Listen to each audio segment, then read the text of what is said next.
several years into doing these lectures. We're so grateful to see the wonderful turnout.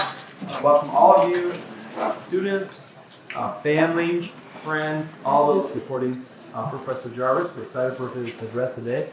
We will begin with a prayer from his colleague, Dr. Melissa Alcaraz, and then we will talk.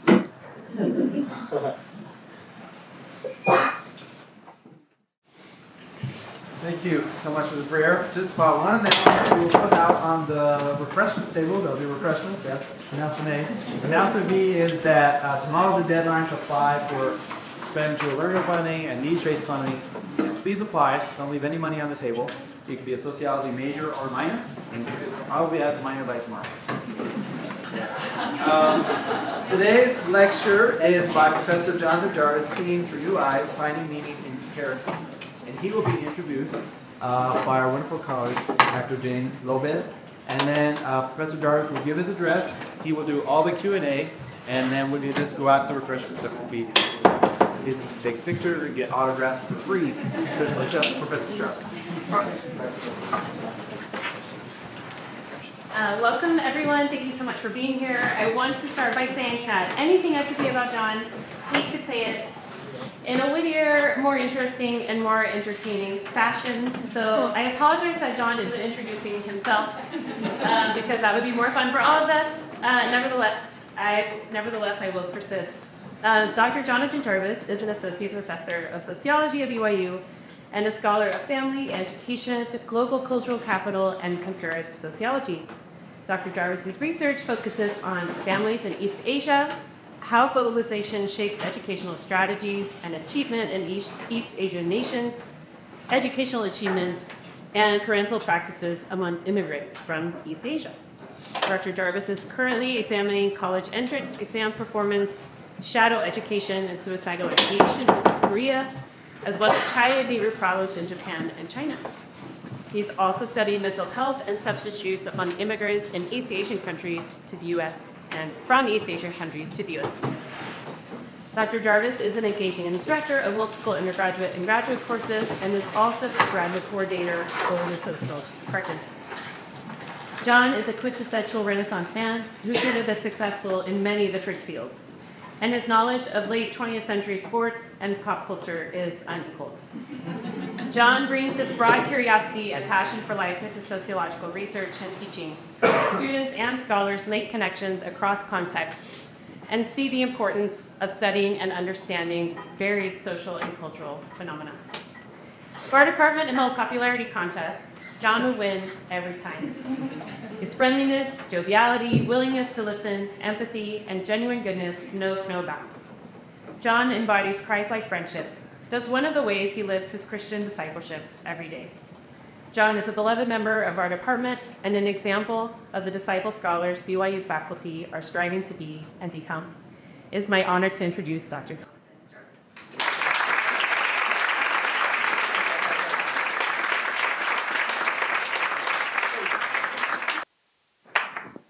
All right, can you all hear me? Well, thank you, Jane. That was great. It's an honor to be here. I love the Disciple Scholar lectures that we do here at BYU. It reminds me of when I was trying to come up to talk topics when I was in the bishopric in my home ward. And my friend and I could not figure out what we should have people talk about. And I remember just one time saying, frustrated, can't we just have people come up and tell us why they're here?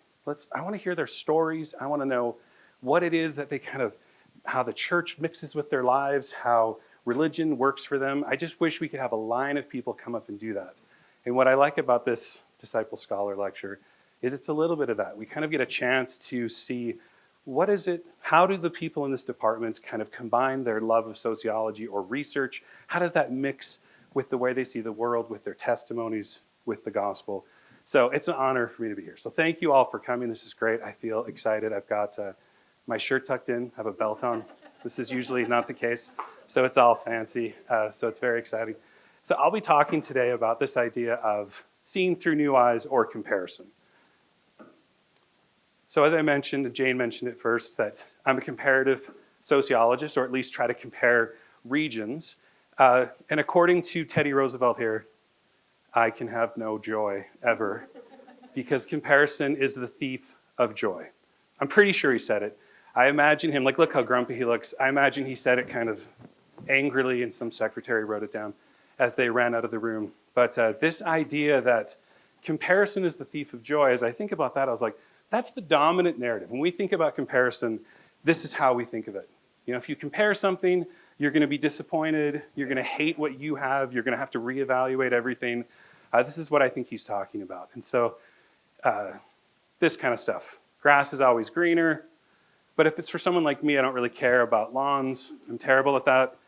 But maybe this kind of stuff gets to me more. Someone shares their amazing vacation on Instagram, and I'm like, I want to go there. How come I haven't been there yet? You know, we don't go on cool vacations like that. Or this one, it had a Merry Christmas from our house to yours, and I'm just like, that's their house? Look how awesome they are. They got a grand piano? I don't have a grand piano. So this kind of stuff, I get it. I get the comparison narrative when it's sort of framed through these things that maybe we see other people have, and we want them. I mean, they even take better pictures than I take. It's so artistic, it looks great.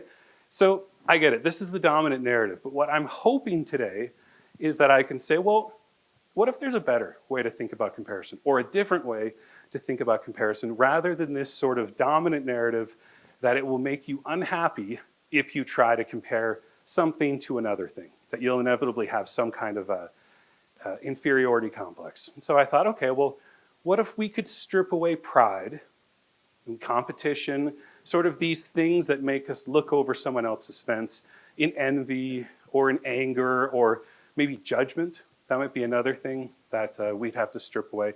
If we could strip that away, could we really then do something with comparison that's different than what Teddy Roosevelt thinks?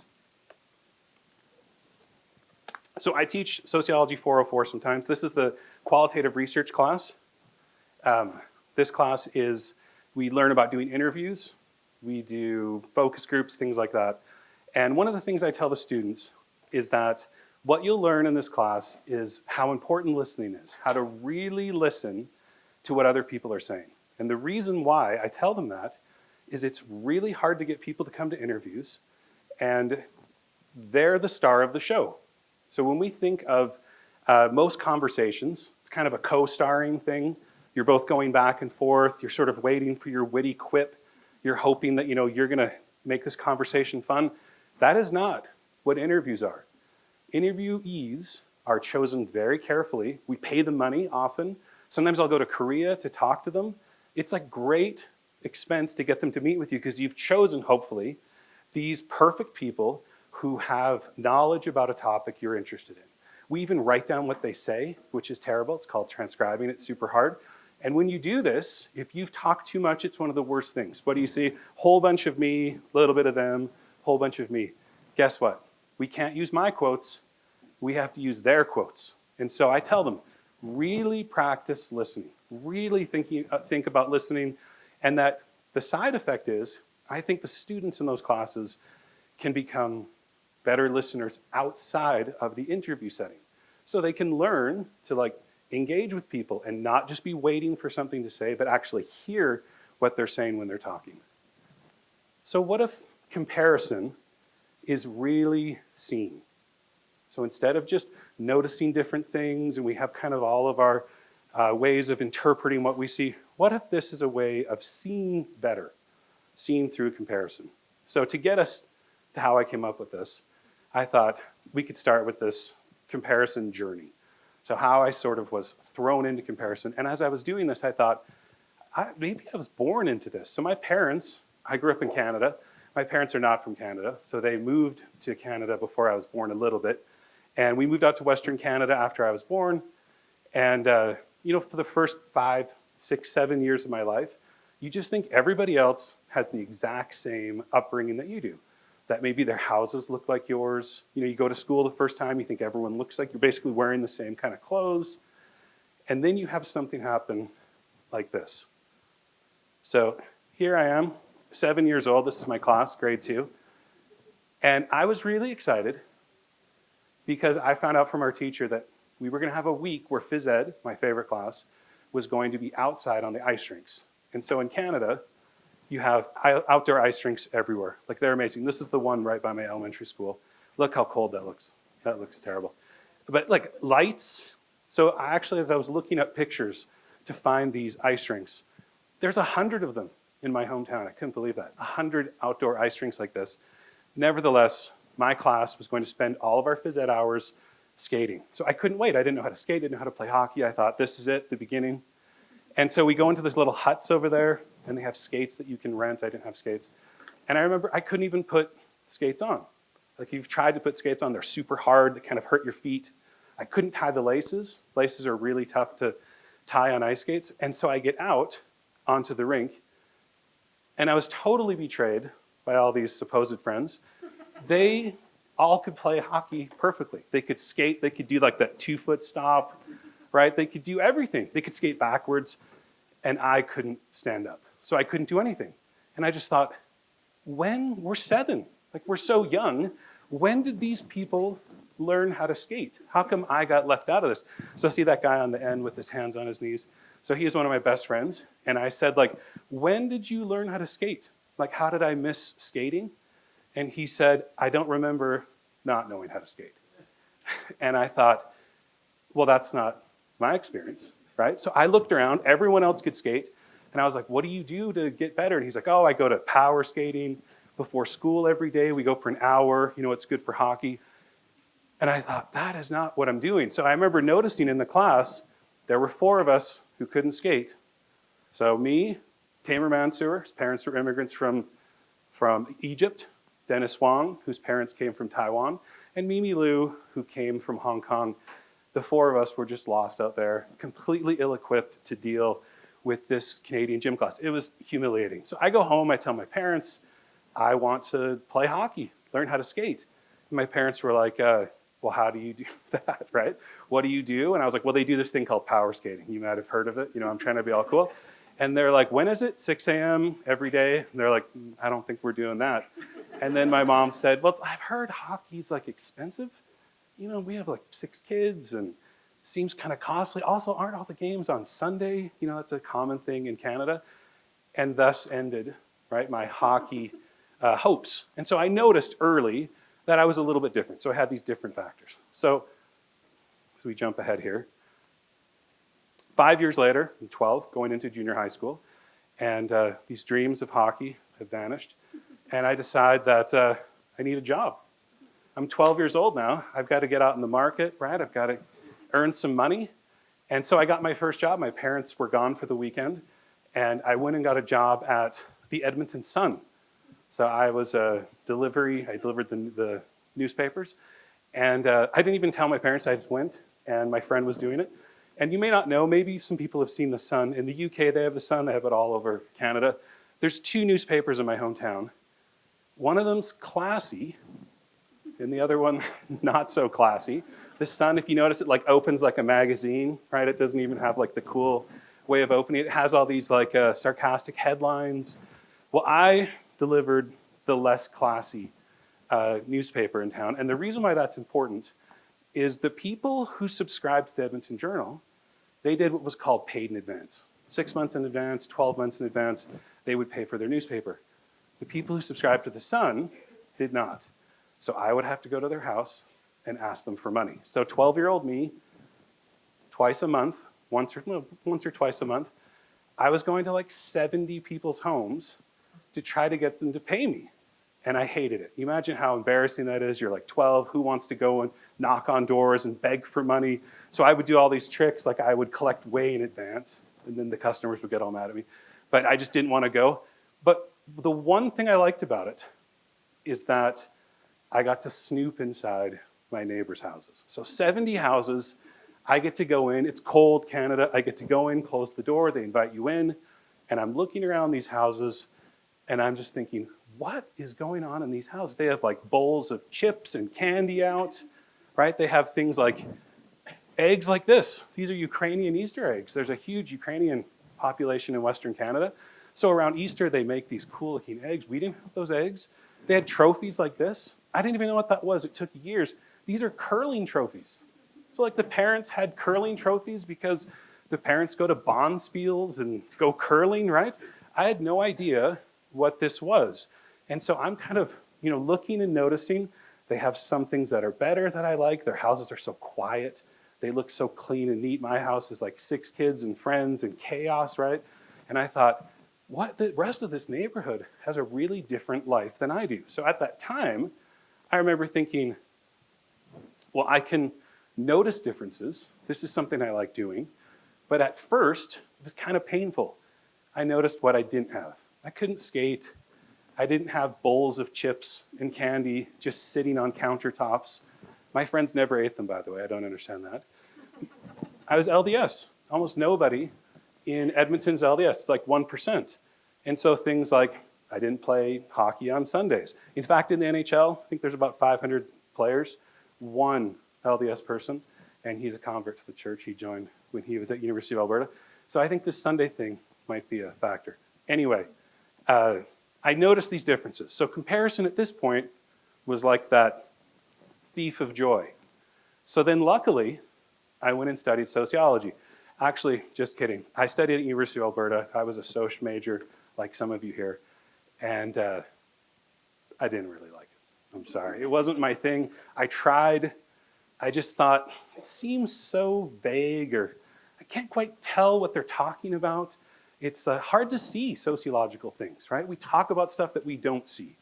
And so sometimes people feel like, well, I don't know, is that structure? I can't even tell. Or what does culture mean? Is that just the way I do things? What about how they do things?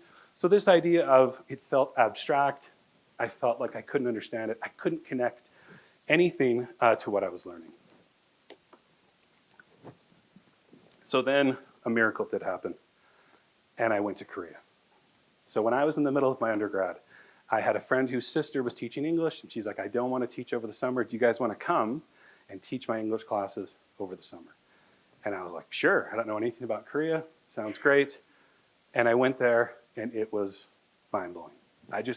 All those things I'd heard about in sociology that I couldn't see or I couldn't understand were everywhere. And I just had lists and lists of questions. Why do people do this? Why don't they do that? Why do they pass me on the left instead of on the right? Look how they line up so perfectly for these lines to get on the subway. Why is the subway so clean? There's no graffiti anywhere. I just had question after question after question. The way people ate, the way they worked. I taught this one class. Here I was just some young kid, and it was raining out. And this guy from the company ran out, and he held an umbrella over me. And he's getting rained on. And I was like, that feels so uncomfortable. So I tried to sidle up to him so we could both be under it, right? But just this idea of hierarchy and these roles in society, these things I didn't understand, I just had so many questions. So here's another example. I'd go into these houses, and look how cool that complex looks there. This is the Olympic Village in Seoul. And so when they hosted the Olympics back in '88, they had all the athletes live in these houses here. And then after the Olympics, what do? You sell those units to rich people, right? And so I taught English to some kids living in rich people athlete houses, right? They were right by those big stadiums. You can see where the stadiums are. And so I remember I met these kids. The mom spoke English perfectly. She'd lived in the States for a long time. Her husband was a doctor. He also spoke English, although I never saw him. Maybe I saw him one time. But the kids, she said, can you come teach them every day, 1 hour each? And I was like, 10 hours? Man, that's a lot. I didn't know if I wanted to do that, but she paid a lot of money. So I remember thinking sure, I'll go there. So for a number of months, I would meet with both of them, but especially the girl there. And I remember one day I said to her, hey, what's this book we're studying? We've been spending months on it. Is it going to help you next year? And she said, that is next year's textbook. So we'd spent 6 months working on her next grade textbook, her English book, that she'd finish by the time she starts school. So one thing I noticed, though, as I was doing this, so first of all, I was amazed at how much money they spent. I'm amazed what this sort of elite lifestyle was like in Seoul, is I also taught these kids who lived in those apartments. None of them are related. They're the children of 3 different moms who had pooled together all their money to pay for me to come once a week. So that's all they could afford. They didn't speak English. They had one person who was kind of like the English, voice, and she would talk. She was so embarrassed and nervous and shy about talking to me, and I would meet with them once a week so that they could get some sort of English tutoring from a native speaker. And so I remember even at the time, like, you know, when you go to a foreign country, you're often overwhelmed and you notice all the sort of big differences first. And then that kind of becomes normal as you adjust.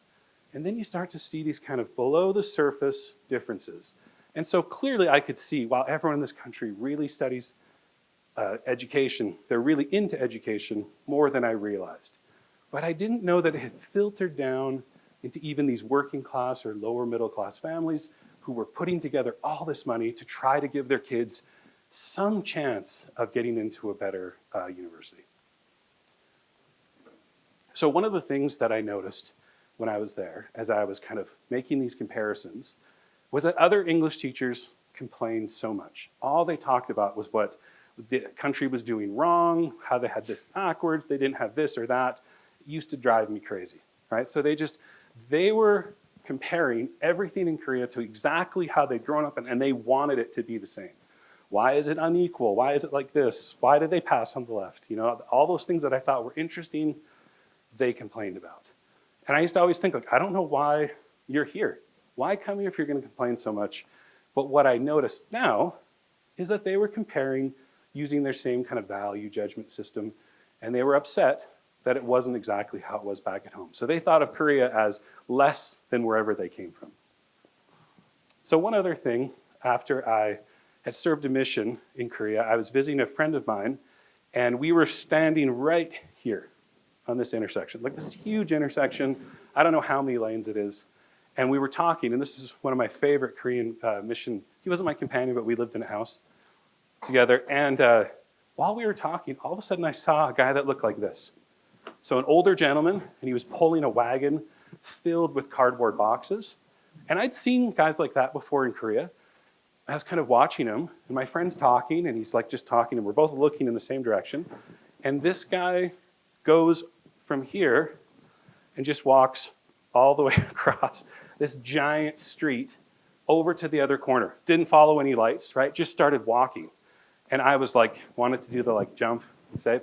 So I said to my friend, I was like, look at that guy there. That guy's walking through this. And he's like, where? I was like, that guy's going across the street, right? He's going through the big thing. And then he looks at that guy finally, and he said, I didn't even see him. He was like part of the background. And that was when I thought, you know what? There's something about being slightly an outsider that can sometimes let you see things in a new way, that even people who are more integrated and know more about their society sometimes forget, because it becomes part of their scenery, right? It becomes blinders to how they see the world. So that made me think, well, maybe I can use comparison as a tool for research. Something, if this is, I kind of seem to be situated in a way to do this, is there a way I can kind of articulate this and make it a way that I do sociology? And one of these guys I interviewed, Hyung Min, I loved the way he expressed this. So I interviewed all these people who had gone overseas. They'd studied at these great schools like Oxford and other great American universities, and then they came back to Korea. And I was interested in how well did they kind of reintegrate into the Korean world, into the workplace. And so this guy had studied somewhere else, and now he was working for a huge company. And so I was asking him, well, what did you get from this? Tell me about this experience. What's valuable? And you can see I'm trying to get him to talk about English. Are you better at English than people? And then he points out something I thought was great. He said, I understand American guys. I also understand Korean people. So when they communicate, sometimes I see big differences. Korean people never understand why they kept saying that, but I understand them. So he found himself in this position where he could kind of see, hey, they're talking past each other. They're talking about something. Neither side is getting it. He could see it. I said, you're in a valuable position. He said, it's the most valuable thing I learned. I can understand with both eyes. Now, it's a cute way of saying it. I thought it was funny when he said it at the time, but I love this idea of somehow with these different eyes, he can see what other people can't see. Because of his experience overseas in the United States, and because he grew up in Korea, he can see when people are passing to him. He has this kind of lens. And I thought, well, that is a valuable position. I really like that idea of being able to kind of see what other people can't see through this kind of comparative lens. And so as I thought about what comparison can be, I thought, well, often you're comparing taken for granted ideas, right? You might try to strip away blinders you have to see things in a different light. And so maybe people are kind of used to thinking of it one way, and then you're going to come a different way and just take a look at something. And so for me in sociology, this was exciting because we have these kind of fundamental things that we study, these areas of research and concepts within there that we sort of assume work a particular way. And often we assume that because that research has kind of come out of Western countries first, and we just sort of, that becomes the theory, or that becomes the dominant way of doing things. And what I thought is, oh, we could start applying this. And other people, of course, do this, but I thought maybe this is a way I can do it, is to take these concepts and look at them in different places and see if they hold up, especially in a context like East Asia or South Korea, where everything's faster, have this global intensity. I thought this might be a way that I could use both eyes. So one example, I thought I'd just give a couple examples of the way that I've tried to do this, is looking at the Korean education system. So maybe people know about it, maybe they don't. But they have a real thirst for this academic achievement. As the whole country kind of pours into the admission process to get into college, all of you tried to get into BYU, you had to work really hard to do it. So imagine if there's 50 million of you and you're trying to get into BYU, right? And you're all just pouring into that one social sorting mechanism. So they expend huge resources. You know, some estimates around 20 billion a year on this. They spend about 4 times as much time studying, sometimes 20% they think of families' average income to do this. And as I mentioned before, it's not just these rich people, but it filters through the whole society. And so why are they doing this? Well, here's one reason, and that's everybody there is educated. 70% have a college degree between age 25 and 34. And so with 70% in the land where everybody's educated, how do you distinguish yourself from other people who are educated, right? And with this, with the women, it's 77%, I believe, and like 63% for men. So really highly educated female population. And so this helps us to kind of re-understand basic things like education or educational aspirations. Education does not mean the same thing to Koreans. When we talk about like getting an education, how we say it here, we have a different sort of framework to understand what that means. And so I've thought of it as like different floors and ceilings. So the floor here might be dropping out of high school or not finishing college. The floor for them is graduating from college. And the ceiling instead is within that higher educational attainment. They're all jostling to get into the most elite schools. And so it causes huge stress. And so you'll see headlines like this, things that sometimes seem unimaginable. Hagwon, that's the kind of place where you teach, it's like a learning institute. They had to make a law, shut them down at 10 p.m. because kids were studying too late. So parents were paying for kids to study too late, right? And people argue whether that's worth it. This huge multi-billion-dollar industry can cause all sorts of educational anxiety. So these are problems we have here to some degree, but maybe more so in pockets around the country, as opposed to a whole country kind of like filtering through this same problem. They have the same types of family structures we have here, but family can mean really different things there. The roles in the family can be different. They have a different pattern of family structure stability. And so, for example, while they have lots of divorces these days, up until the late 90s, almost nobody was divorced. So this is like a country that now experiences divorce at the same rate as the United States, but just in the last 20 years. So what happens when that is a new possibility for family structure dissolution? Just in the last 20 years, that's one generation of people, we've seen this huge change. They almost have no cohabitation. So people don't live together before they get married. It's super stigmatized. They don't have children outside of marriage. So this is like some of these same things we understand and see here, but in a different way of thinking about it. Again, finally, I guess I would just say this gender wage gap. Although Korean women are the most educated women in the world, we still see these huge gaps in earnings, in occupational attainment. So we have these same terms, we have these same ideas, and they seem to be unfolding in different ways. And so this is where sort of the comparative lens can help us take these concepts and look at it here. Okay.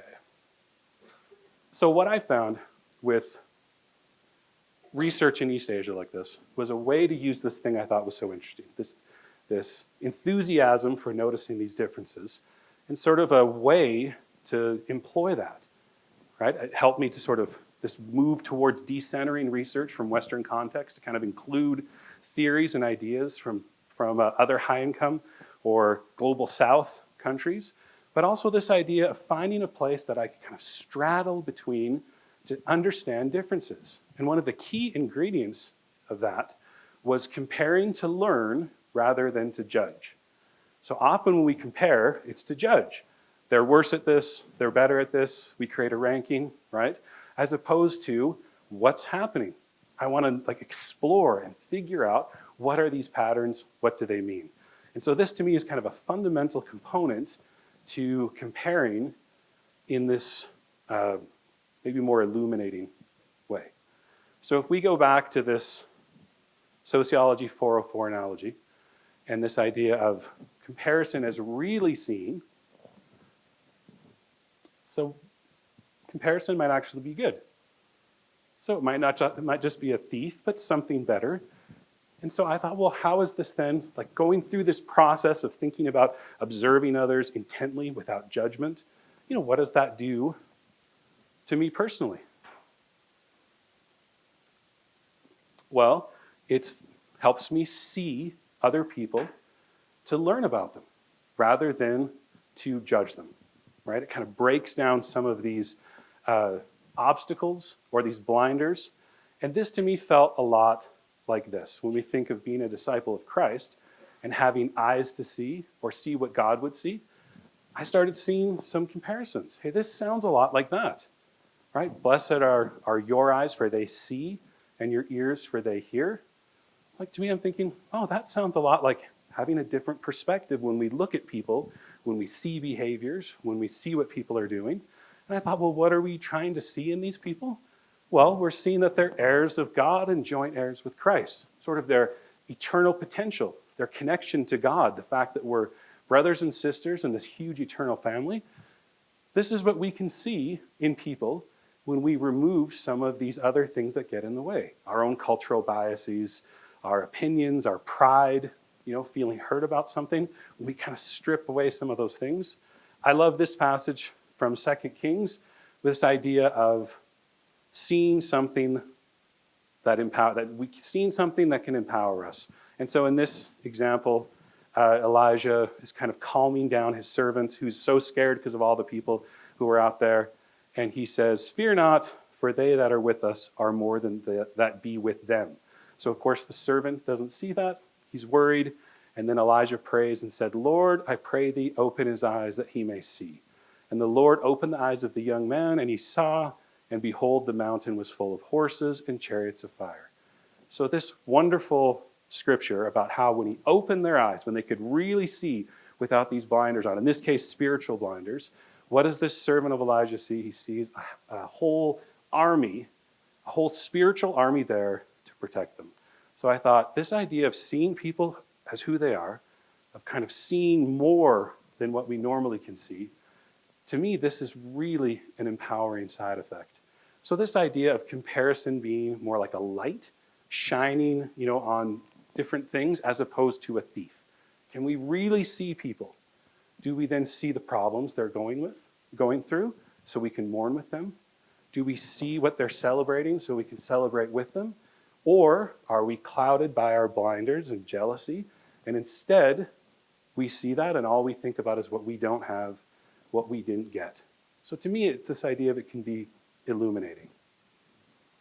So then finally, I think of the most profound comparative experience that I had is when I was in Korea that time, seeing all of these like big changes and things just shaking up, my whole way of seeing the world.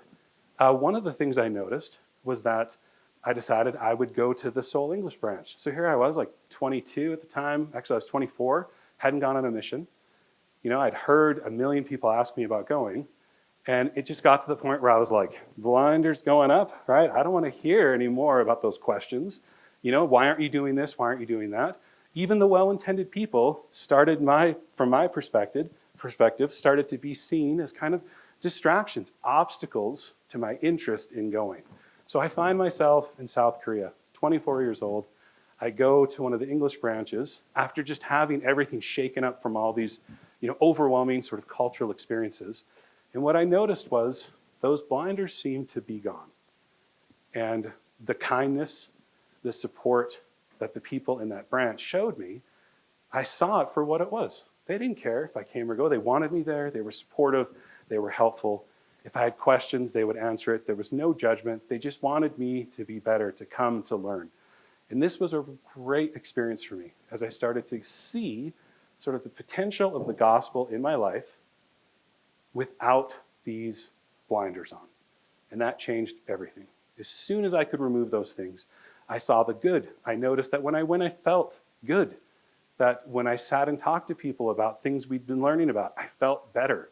And I'd not felt that before. So my whole sort of understanding of what religion and the gospel could be changed as soon as I was able to kind of remove myself from a context where I was sort of rigidly viewing the potential of the gospel through these scaly eyes or through, a crystal darkly or whatever the scriptures might say.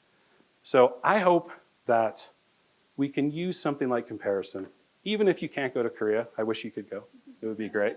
But there's ways that we can try to shake up our routine, to see the unusual and the usual of our lives. I think we're all getting algorithmed to death, right? It's just pushing us down these same corners and holes over and over again, overwhelming us with negativity or with divisiveness. And I think removing those obstacles, kind of getting out from those silos of information that are heavily marketized and incentivized to divide you, can really free you up. And I hope that if you have obstacles as well with things that are making like your testimony struggle, that you can give it a chance with maybe new eyes. So I'm grateful for this chance to get to talk to you all today. And I say this in the name of Jesus Christ, amen.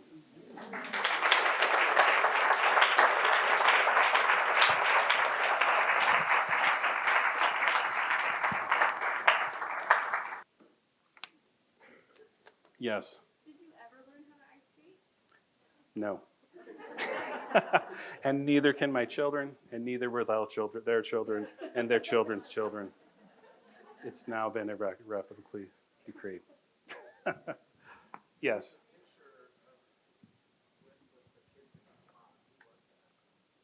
Which, that was, it was so long ago, Lance. Look, it was a different century. It was in the late 1900s. Yes, Michael. Have you had any experiences in South Korea interacting with members of the church there that changed your perspective? Being a member of the church. Yeah, the members of the church in Korea, I think it's really difficult to be a member of the church in Korea. The work culture in Korea is not very conducive to church activity. They have social drinking, sometimes mandatory, really long work hours. It can make it very difficult to be a present father. It puts a lot of pressure on mothers who kind of navigate their kids' educational lives. But it also makes it difficult to serve in church callings. And what I noticed is they've kind of embraced the difficulty in a way that I've not seen here. So they love all those like overcome hard times hymns. They love singing those ones. Some that I'd never heard before. But they just kind of have it in their soul now that that's going to be how we get over it. It's going to be hard. Work, is hard. Education's competitive. But we're going to somehow use this to kind of get through it like the early saints. They often see themselves as such. Yes, Ryan.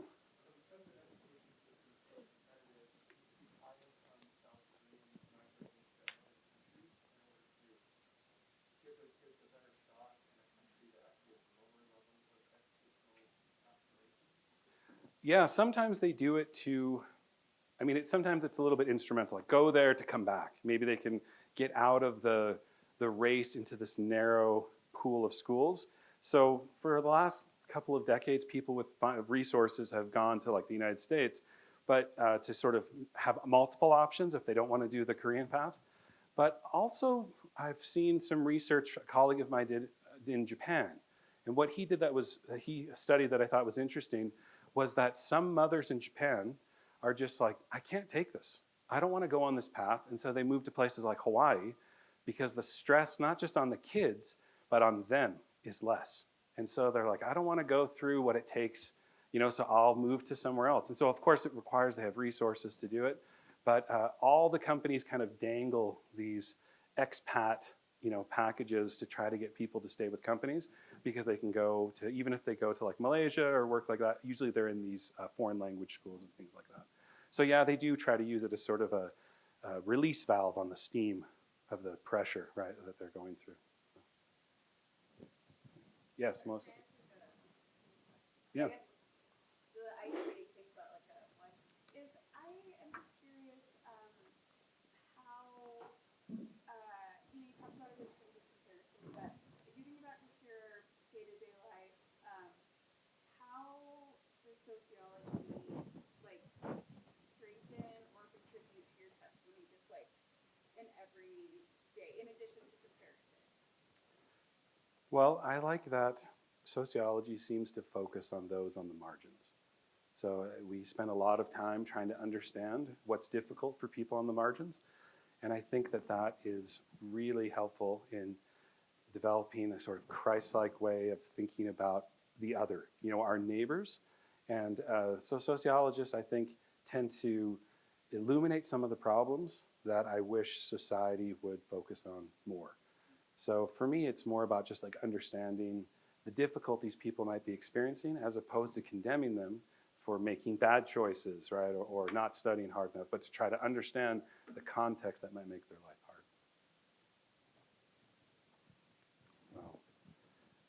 Well, I think we're good. Thanks everyone for coming. Appreciate it. Thank you.